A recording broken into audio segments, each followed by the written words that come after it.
Saludos, mi nombre es Marco Alejandro Marcano y con mis compañeros Jesús Martínez y Eliángela Delgado. En este video estaremos hablando sobre 3 casos clínicos de fobia social o ansiedad social.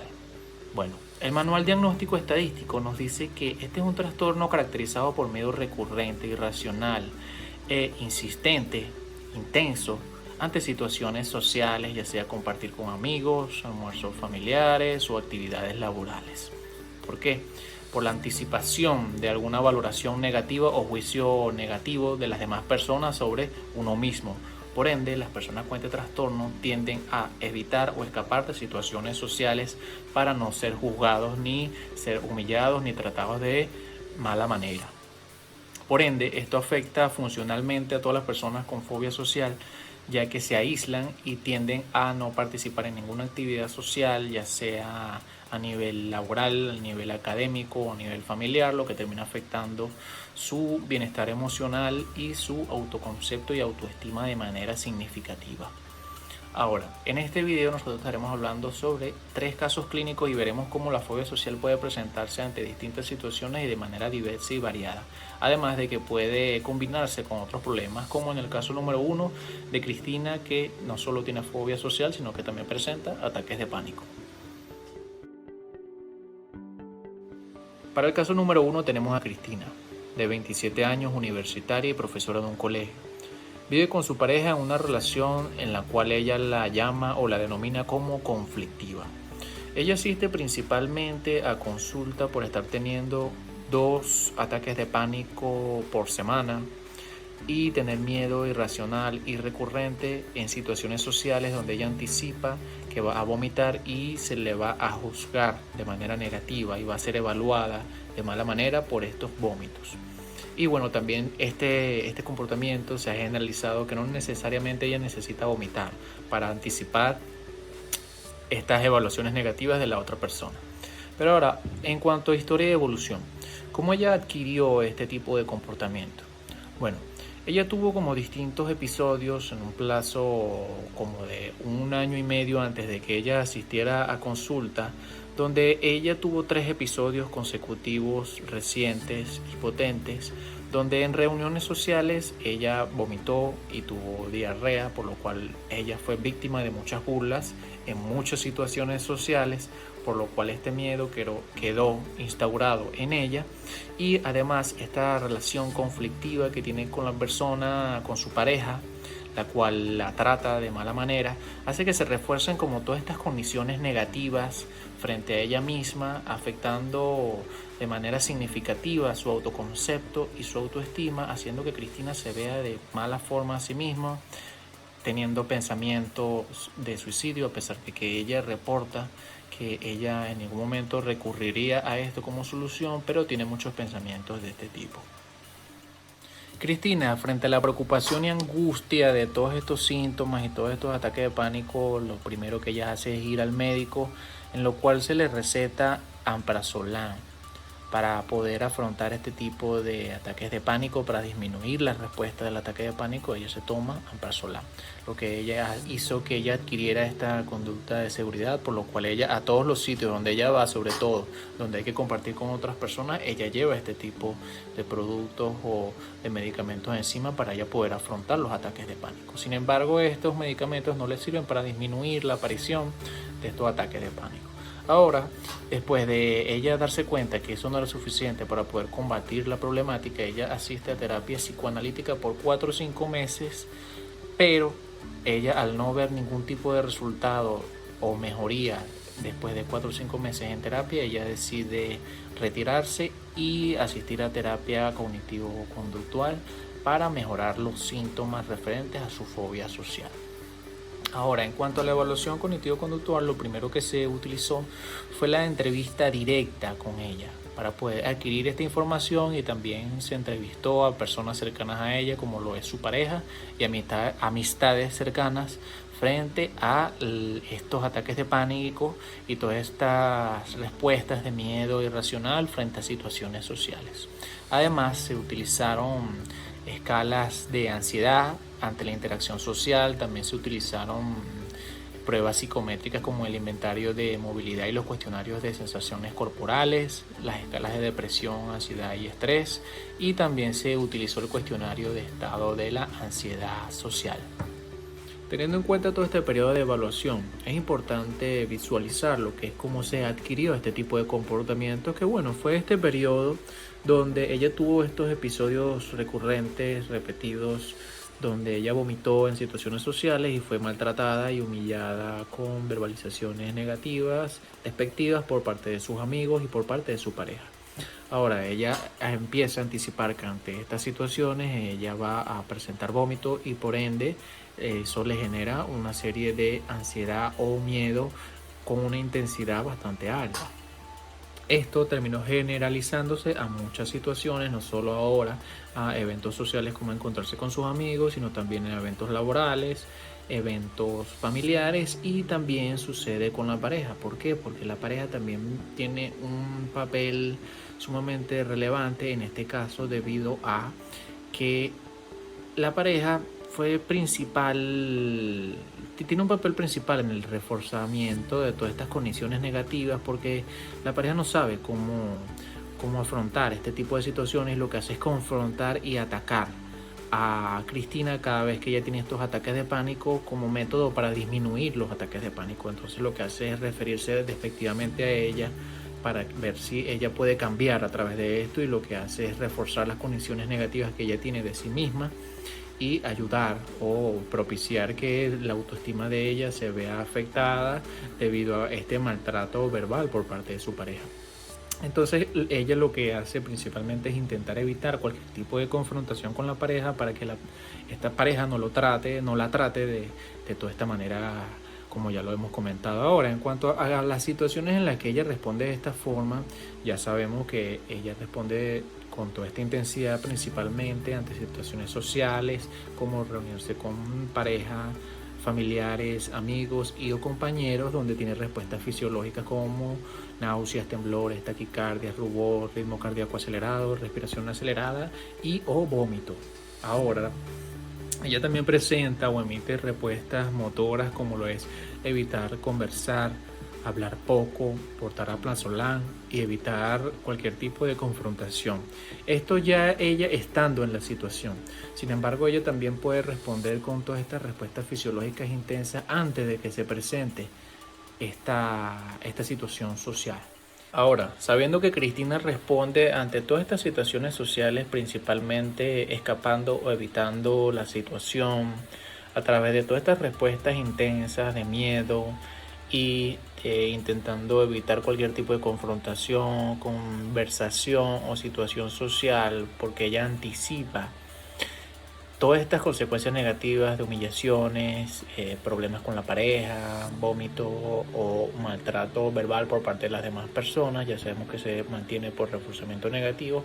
Y bueno, esta conducta, toda esta interacción, como problema conductual podemos decir que hay un exceso de fobia social o de ataque de pánico, por lo cual se plantean como objetivos la disminución de esta fobia social y ataques de pánico, y el aumento de la participación social principalmente. Entonces, para ello nosotros queremos que ella pueda manejar los síntomas físicos, que ella pueda mejorar o cambiar esta forma de pensar sobre sí misma y sobre el entorno, porque es que todo esto está condicionado y ella no solo piensa mal sobre la situación, sobre que va a salir mal, de que ella va a vomitar y las demás personas la van a tratar mal, sino que también ha modificado su forma de pensar sobre sí misma, y su autoconcepto y autoestima ha disminuido en gran medida, a tal punto de pensar en suicidarse o en no participar en ningún tipo de evento social por el simple hecho de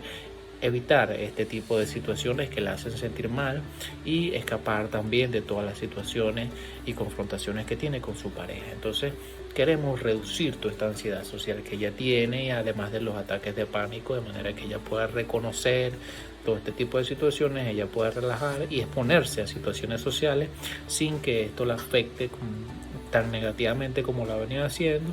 Y con esto se espera que también todo este efecto que ha tenido a nivel afectivo en ella misma, que todo el malestar que le ha generado esta situación, vaya disminuyendo y vaya aumentando el bienestar emocional de Cristina, además de que vaya mejorando la autoestima de ella.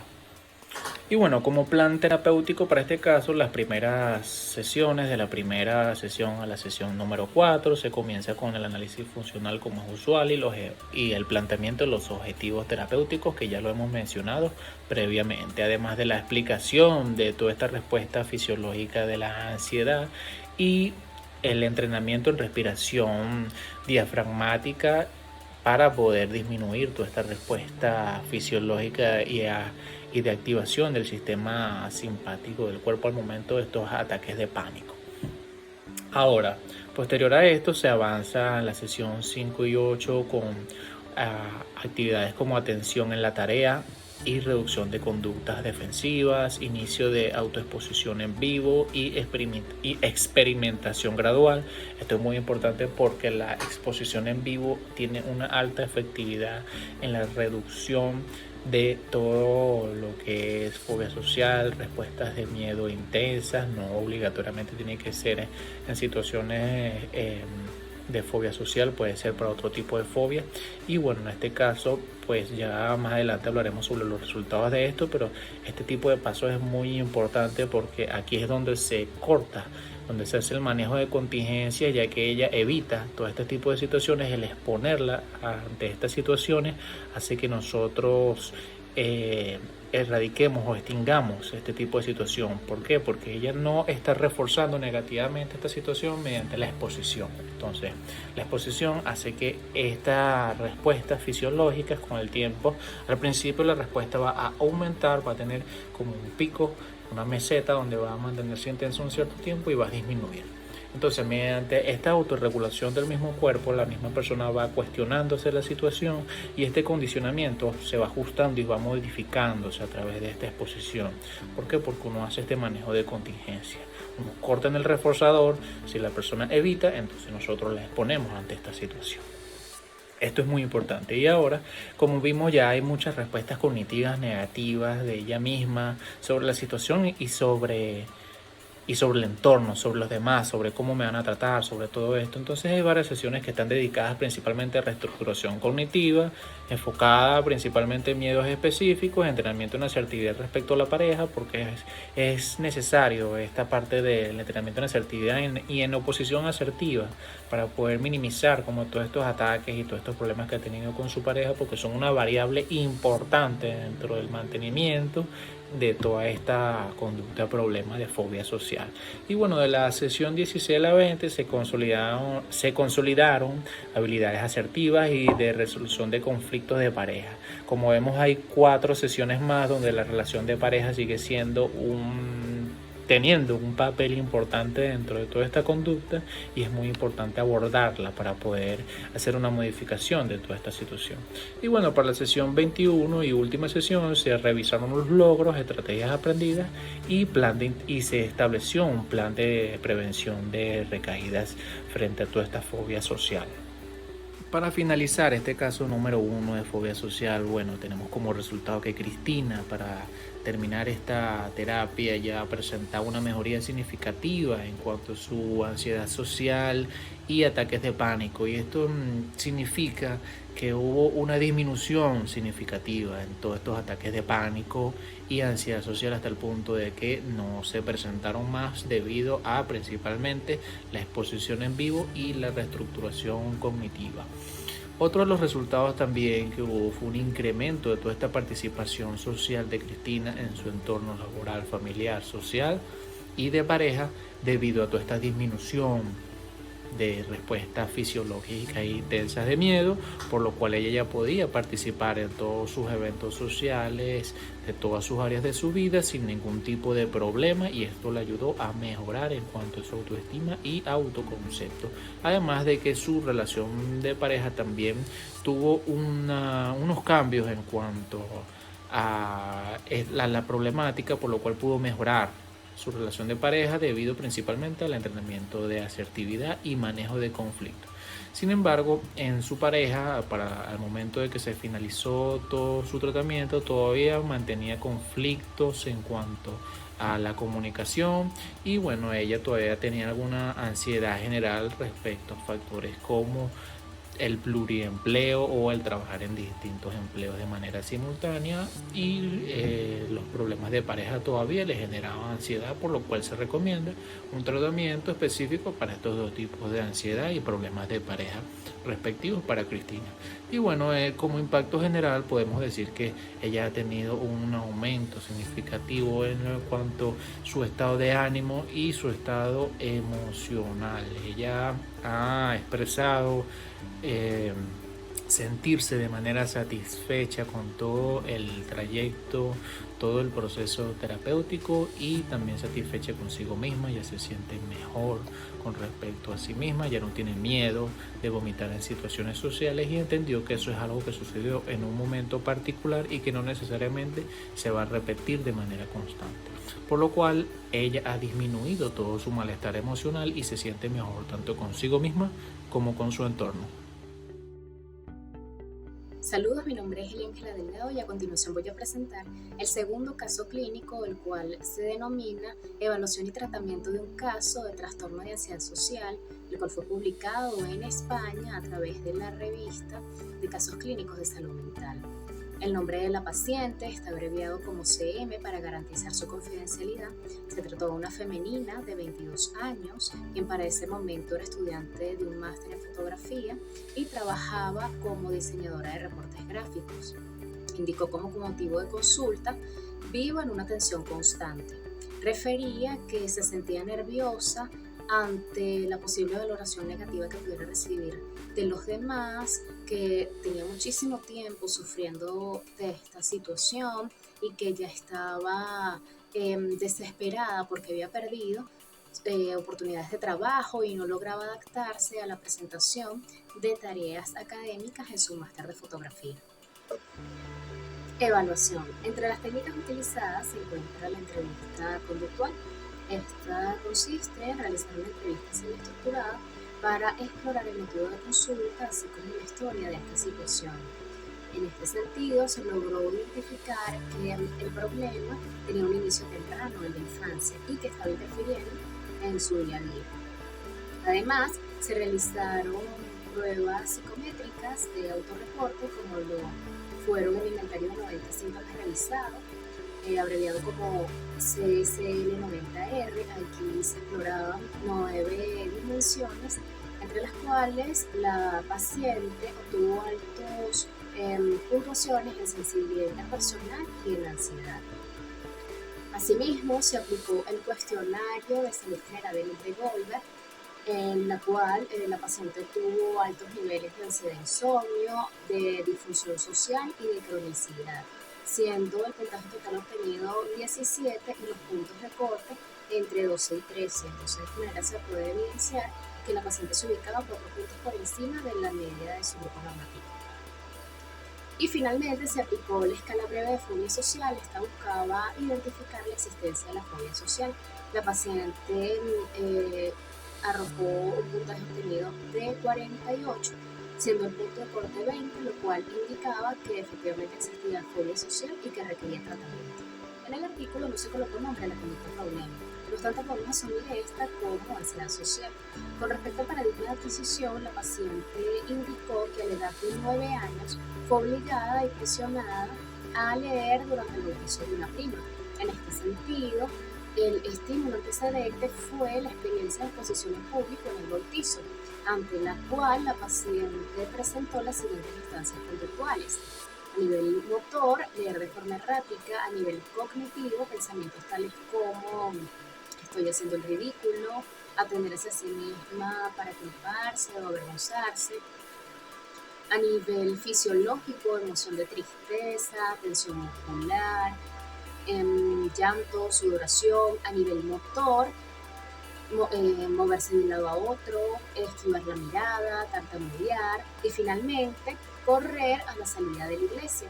Esta última instancia permite observar que en el estímulo consecuente, el correr a la salida de la iglesia le permitió escapar de la situación de exposición en público y reducir así la ansiedad. De esta manera, pues, observamos que se presentó un reforzamiento negativo bajo el paradigma del cambio.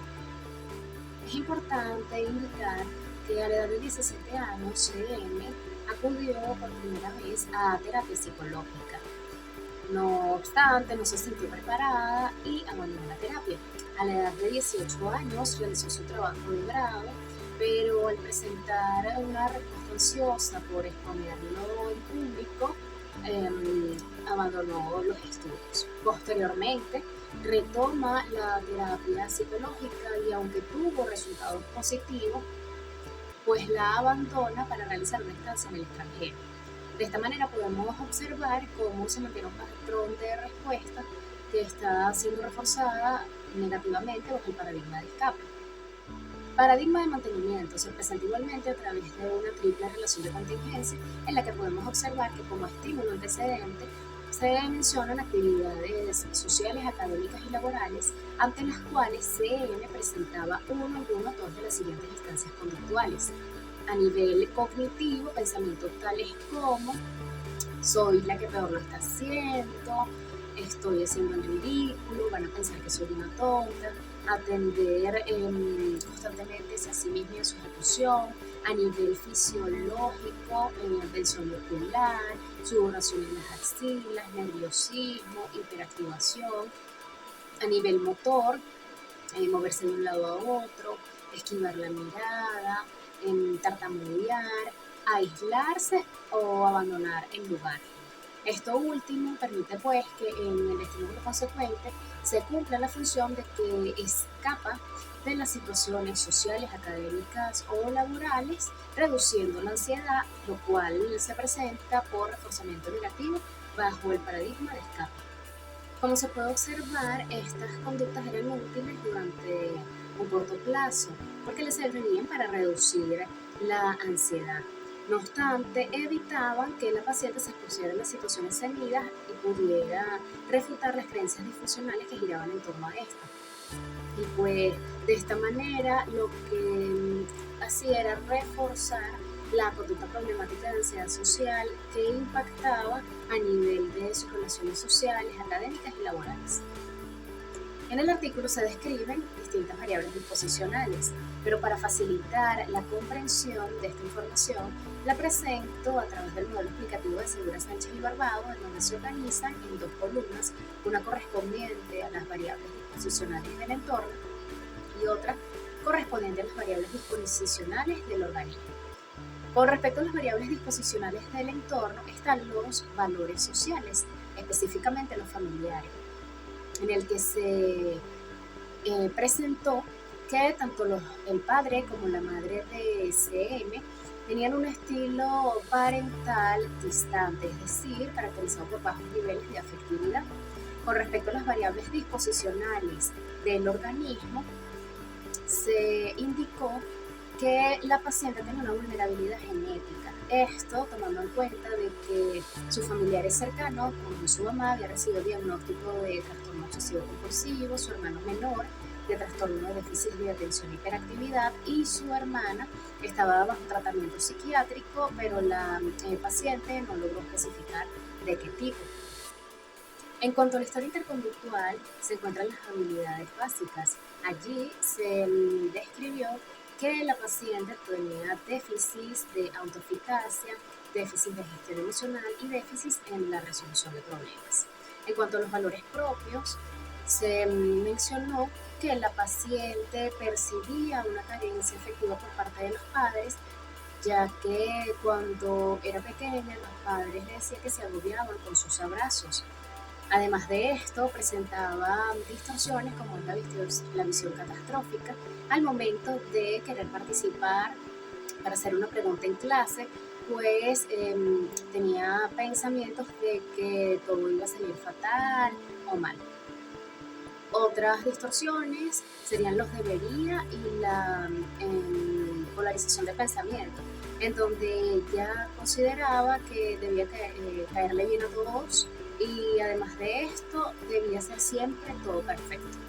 Con base en la evaluación, los objetivos terapéuticos establecidos fueron disminuir la activación fisiológica, modificar los pensamientos disfuncionales y mejorar el funcionamiento en las distintas áreas de vida afectadas. Entre las técnicas aplicadas se encuentra la psicoeducación, que en un inicio consistió en explorar o indagar qué conocía la paciente acerca de la fobia social y posteriormente brindarle información científica acerca de las características, funcionamiento y tratamientos disponibles ajustados de manera idiosincrática. Otra de las técnicas fue la respiración diafragmática. En estas consistía en utilizar el diafragma en la respiración, llevando el aire a la parte baja de los pulmones para así controlar el nivel de activación fisiológica. La manera en la que se entrenaba esta técnica era que la paciente anotaba los niveles de ansiedad antes y después de cada práctica, lo cual servía para realizar un control de la eficiencia, también para identificar si la paciente tenía problemas al momento de realizarlo y poder hacer pues, los ajustes pertinentes y solucionar esta problemática. Otra técnica fue la reestructuración cognitiva, en la cual inició presentando o exponiendo teóricamente el modelo de SEA en la paciente, en la cual A hace referencia a la situación ambiental, B a la interpretación de esta situación que hace la persona, que de tener distorsiones cognitivas conllevarán a pensamientos disfuncionales que tendrán un impacto directo en C, correspondiente a las emociones y las conductas posteriores. Es por ello que se le entregó a la paciente un autorregistro en el cual debía colocar las situaciones ansiógenas y el pensamiento asociado a estas situaciones, esto con propósito de que pudiera comprobar por sí misma el poder que tienen las creencias o pensamientos disfuncionales sobre las emociones y las conductas que presentaba. Tanto las creencias como distorsiones irracionales eran reestructuradas a través de un cuestionamiento, así como por la exposición progresiva a situaciones ansiógenas. Es por esto que de forma paralela se estaba implementando la terapia de exposición, en la cual primero se explicó de forma teórica en qué consistía esta terapia, se identificaron las situaciones ansiógenas, se elaboró una jerarquía de ítems y finalmente se le expuso a los ítems de forma gradual, comenzando por los que generaban menor nivel de ansiedad. Esta técnica tuvo como objetivo principalmente que evitar o impedir que la paciente escapara o evitara de las situaciones ansiógenas, que fuera capaz de discriminar que el peligro asociado a las situaciones ansiógenas no era real, y finalmente que de tanto que era expuesta a estas situaciones disminuyera el nivel de activación fisiológica por efecto de la habituación. El plan de tratamiento se llevó a cabo a partir de la sesión 7, cuyo objetivo fue psicoeducar sobre la fobia social. En la sesión 8 se inició el entrenamiento en respiración diafragmática para disminuir los altos niveles de activación fisiológica y también se inició la reestructuración cognitiva. Durante las sesiones 9 y 10 se estableció como objetivo modificar las creencias irracionales y elaborar una jerarquía de ítems ansiógenos. Las sesiones 11 y 13 se estableció como objetivos exponer los ítems de menor nivel ansiógeno, programar la exposición a ítems de mayor nivel ansiógeno y se mantenía el objetivo de modificar las creencias irracionales. En la sesión 14 se aplicaron nuevamente los instrumentos psicométricos mencionados en el principio, que son el inventario de 90 síntomas revisados, el cuestionario de salud general de Goldberg y la escala breve de fobia social, esto con la intención de medir el progreso terapéutico. Al observar las puntuaciones pre y post tratamiento, se pudo evidenciar que hubo una reducción en las tres escalas. La primera escala, correspondiente al inventario de 90 síntomas revisados, específicamente las dimensiones de ansiedad y de sensibilidad personal, se redujeron incluso por debajo de la media de las puntuaciones de la población clínica. el cuestionario de salud general de Goldberg, la puntuación total pretest fue de 17 y se observó una reducción en la puntuación total post-test de 8 puntos. En la escala breve de fobia social hubo reducción en las dimensiones de miedo, pasando de una puntuación de 19 a 11, en la dimensión de evitación de 15 a 8, en la dimensión fisiológica de 14 a 9 y la puntuación global de esta escala en una evaluación pretest fue de 48 y al hacer la evaluación post-test se redujo a 26 puntos. El artículo concluye indicando que los instrumentos psicométricos permitieron observar una evolución favorable de la conducta de ansiedad social. CM refirió estar más tranquila y satisfecha y percibir que contaba con más recursos para alcanzar sus objetivos. En cuanto al área social, indicó que había ampliado su círculo social y que realizaba más actividades sociales. En el ámbito académico, mencionó que cuando le surgían dudas realizaba preguntas y que ya no experimentaba ansiedad al momento de exponer sus trabajos en público. No obstante, la terapia de exposición no pudo culminar ya que la paciente abandonó la terapia. Este abandono se asume como una conducta de evitación, tal como ocurrió con la paciente cuando abandonó 2 terapias psicológicas previas. A continuación se presentará un caso de estudio, el cual fue presentado en el 14º Congreso Internacional realizado en España por Reguera Santiago desde la Universidad de Cádiz de España, el cual tiene como título Intervención Cognitivo-Conductual en un caso de ansiedad social. Dicho artículo fue tomado de la revista de psicoterapia del año 2021, volumen 32. Datos identificatorios. Dentro de los datos identificatorios se trata de un paciente masculino de 21 años, quien en lo sucesivo lo llamaremos como AM, de nacionalidad española, estudiante universitario de la Universidad de Nueva Cádiz. Motivo de consulta. Dentro del motivo de consulta, AM refiere que tiene problemas para expresarse como le gustaría actuar, con normalidad, dice AM, sin sentirse inseguro ni estar pendiente de las reacciones de las demás personas. Historia del problema. En consulta, AM refiere que desde que era niño, él sentía que era excluido de su grupo de compañeros. Y esto debido a los gustos particulares que tenía AM, o lo que expresaba en consulta. Él considera que este problema se fue intensificando, el problema de ser excluido de su grupo de compañeros, en la medida que fue creciendo. No obstante, cuando AM logra el ingreso a la universidad, él siente de que estos problemas que tenía disminuyeron un poco. Posteriormente, AM refiere que se cambia o se muda a un departamento más grande y en ese entonces comienza a sentir que como ya se encontraba cerca de obtener su título de grado, comienza nuevamente a experimentar este problema de ansiedad ante situaciones en las cuales se encontraba con un grupo de compañeros o pares. Entonces, en este sentido, podemos observar que pareciera que en parte el problema que presenta AM en consulta pareciera haber sido adquirido desde que era muy pequeño, desde que era muy niño. Y comienza a pensar que ya que está próximo a salir de la universidad, este problema se va a intensificar porque comienza a pensar también de que pronto tendrá que buscar trabajo, tendrá que enfrentarse a entrevistas y grupos de trabajo en los cuales va a tener ese problema que refiere en consulta. AM se describe como una persona dependiente de los demás y que prefiere evitar los conflictos. También se siente culpable cuando sus padres lo llaman por teléfono y él no puede estar cerca de la ciudad de sus padres. Se siente culpable por esa razón. Y manifiesta un conflicto entre lo que le gustaría ser y lo que debe ser.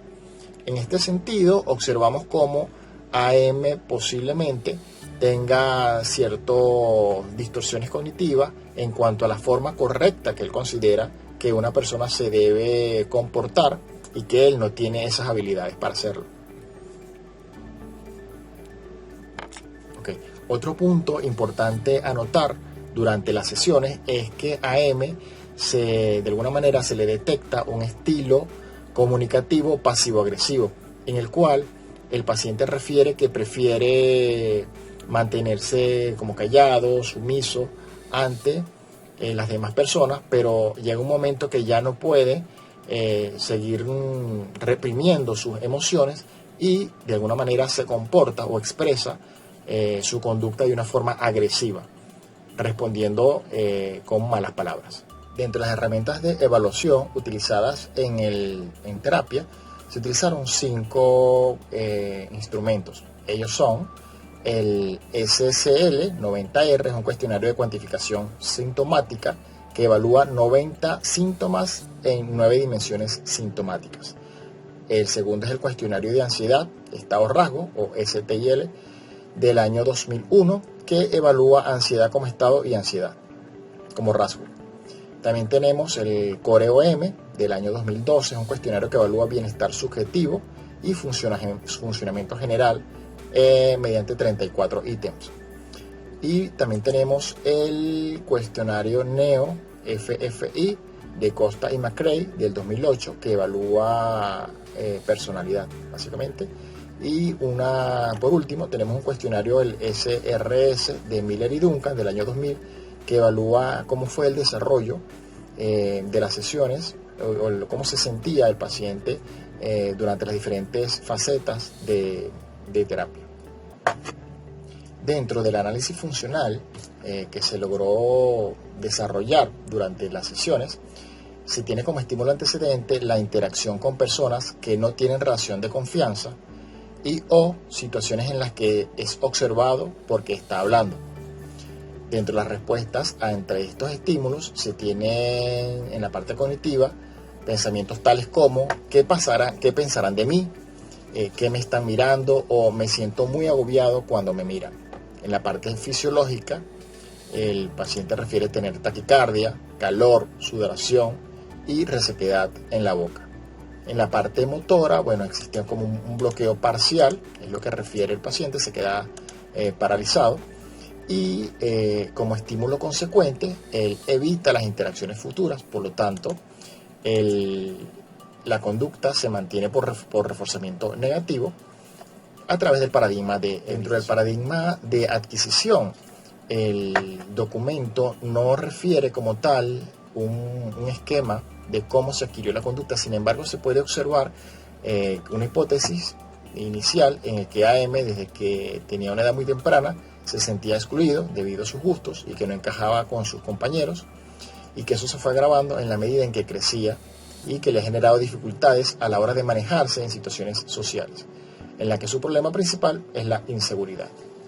Adicionalmente a esto, por supuesto, se detecta en consulta que tiene un estilo de comunicación pasivo-agresivo con una tendencia a ceder para evitar los conflictos. Entonces, en parte, se podría decir de que el paradigma de adquisición de la conducta que tiene AM de esta ansiedad social, en parte es recogida o es tomada desde que tenía temprana edad. Respecto a la topografía de la conducta, se observa en su análisis topográfico que las respuestas observadas en cuanto a la frecuencia es casi continua y con una intensidad elevada de los síntomas que presenta AM. Dentro de los objetivos que el paciente considera o refiere en consulta, él expresa que le gustaría ganar seguridad, poder expresarse tal y como es, y le gustaría vivir su vida como él la quiera vivir y no como los demás quieren que él la viva. Dentro de los objetivos que se plantean dentro del informe se tiene optimizar las relaciones sociales, reduciendo la ansiedad y mejoramiento de la confianza en sí mismo. Y como segundo objetivo, mejorar las habilidades sociales y la asertividad. Para el desarrollo de las sesiones, se tiene que la terapia es de corte cognitivo-conductual. Se realizaron un total de 13 sesiones. La modalidad fue vía online, a través de videoconferencias, a través de la aplicación de Google Meet. Dentro del plan de tratamiento que se le realizó a través de 13 sesiones al paciente, se pueden desglosar de la siguiente manera. Las sesiones 1 y 2 se utilizó para realizar evaluaciones a través de tareas de autorregistro. Seguidamente, en la sesión 3 se le aplicó psicoeducación al paciente sobre algunos conceptos de la evaluación inicial. Esto psicoeducación tiene que ver con algunos conceptos de distorsión cognitiva o pensamientos distorsionados que presentaba el paciente. Se realizaron registros de pensamiento como tareas. En la sección 4 se le aplicó la técnica de ventilación emocional. Según refiere el documento, se trata de una técnica en la cual el paciente se le aplican tareas de escritura, diálogos internos, expresión artística y relajación. Para la sesión 5 se le explica entonces lo que es la conducta problema, que sería el diagnóstico que tiene el paciente, el análisis funcional y los objetivos terapéuticos, y se le explica la psicofisiología de la ansiedad. Posteriormente, en esa sesión se le explica lo que sería la conducta meta o lo que se quiere lograr durante las próximas sesiones y la explicación de las técnicas propuestas para lograr dicha conducta meta. Durante las sesiones 6 a la sesión 9 se le aplica al paciente las técnicas de reestructuración cognitiva a través del modelo ABC de Ellis. Se identifican cuáles son esas distorsiones cognitivas que está presentando AM y se le enseñan habilidades sociales. Las últimas sesiones, de la sesión 10 a la sesión 13, se le aplica psicoeducación acerca de asertividad y se le ejemplifican cómo se podría desarrollar una conversación y se aplica también lo que sería la prevención de recaídas. Para los resultados obtenidos en terapia se observa una notoria disminución de la intensidad de los pensamientos disfuncionales, lo cual fue evidenciado a través de la disminución del puntaje de los registros realizados. Dentro de las conclusiones que se obtienen a través de este informe, se pueden rescatar que los puntos claves de la intervención han sido la reestructuración cognitiva, atendiendo a las distorsiones que aparecen en las situaciones sociales, así como el entrenamiento en habilidades sociales que le ofrecen patrones de conductas para diferentes situaciones. En los futuros seguimientos, es decir, en las sesiones de seguimiento, se observará si la generalización se sigue produciendo.